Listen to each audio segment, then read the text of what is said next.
한덕수 국무총리 후보자에 대한 인사청문회가 결국 파행했습니다. 더불어민주당과 정의당이 한 후보자가 자료 제출에 협조하지 않고 있다면서 보이콧을 한 것인데요. 국회 취재기자 연결합니다. 이준음 기자. 네, 오늘 오전 10시에 시작한 한덕수 총리 후보자 청문회 개의 39분 만에 정회했습니다. 오후 2시에 속기하기로 했지만 여야 간사 합의 실패로 무기한 연기됐다가 조금 전인 오후 4시 반에 다시 시작하긴 했습니다. 하지만 여전히 민주, 정의당 의원들이 회의에 불참했고 결국 국민의힘 의원들이 민주당을 규탄한 뒤 15분 만에 산회했습니다. 앞서 오전에 민주당 간사인 강병원 의원만 청문회장에 들어가 자료 제출을 제대로 하지 않는다며 비판하고 청문 일정을 연기해야 한다고 요구한 뒤 자리를 떴습니다. 바로 총리 후보자 지명되기 직전에 있었던 직장에서 20억씩 받으면서 하셨던 일에 대해서 국익을 위해서 이렇게 좋은 일을 하셨다 그러면서 이 자료를 영업비밀이라고 못 준다고요? 이에 대해 국민의힘은 민주당이 과거 인사청문회에 4배 이상 많은 자료를 요구하면서 횡포를 부린다고 맞받았습니다. 돌아가신 부모님의 이 내역까지 어떻게 집안에서 보관할 수 있는지 우리 국민들께서 판단하시지 않겠나 생각을 합니다. 일단 주호영 위원장은 내일 10시에 회의를 다시 열겠다고 했는데요. 국무총리 인준은 국회 동의가 필수인 만큼 민주당의 협조가 절대적이지만 파행은 이어지고 있습니다.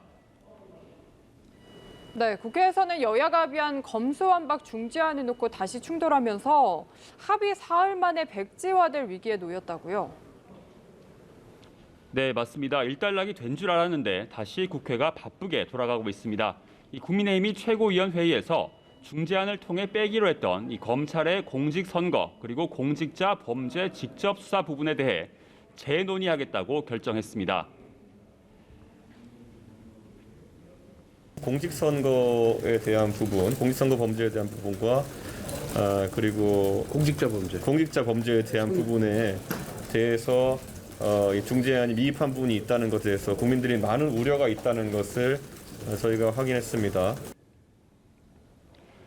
이 중재안을 지켜야 한다고 했던 권성동 원내대표도 입장을 바꿔 지방선거를 앞두고 정치인들이 수사받기 싫어서 짬짬이 한 것 아니냐는 여론이 많다며 민주당의 재논의를 촉구했습니다. 윤석열 당선인도 정치권 전체가 헌법 가치의 수호와 국민의 삶을 지키는 정답이 무엇인지 고민하고 중지를 모아달라는 입장을 밝혔는데요. 민주당은 국민의힘의 입장 선회 배후엔 윤 당선인이 작용한 것으로 보고 있다며 예정대로 법사위 법안 심사 일정을 진행하겠다고 했습니다. 국민의힘이 합의를 파기하는 즉시 검찰 개혁 법안을 국회에서 통과시키겠다는 것을 미리 밝혀둡니다. 민주당은 오늘 오후 7시 반 법안 소위를 열고 중재안 심사에 나서겠다는 방침인데요. 박홍근 원내대표는 앞서 여야가 합의한 대로 이번 주 안에 본회의를 열고 중재안을 처리하겠다는 입장엔 변함이 없다며 인수위를 향해선 협치를 부정하는 도발이라고 경고했습니다. 민주당 내 검찰개혁 강경파인 철험회 소속 의원들은 당장 민주당의 원안대로 처리하자고 목소리를 높였는데요. 여야 모두 박병석 국회의장을 찾아가 각자 입장을 전했습니다. 검수완박을 둘러싸고 전국이 또다시 얼어붙고 있습니다. 지금까지 국회에서 전해드렸습니다.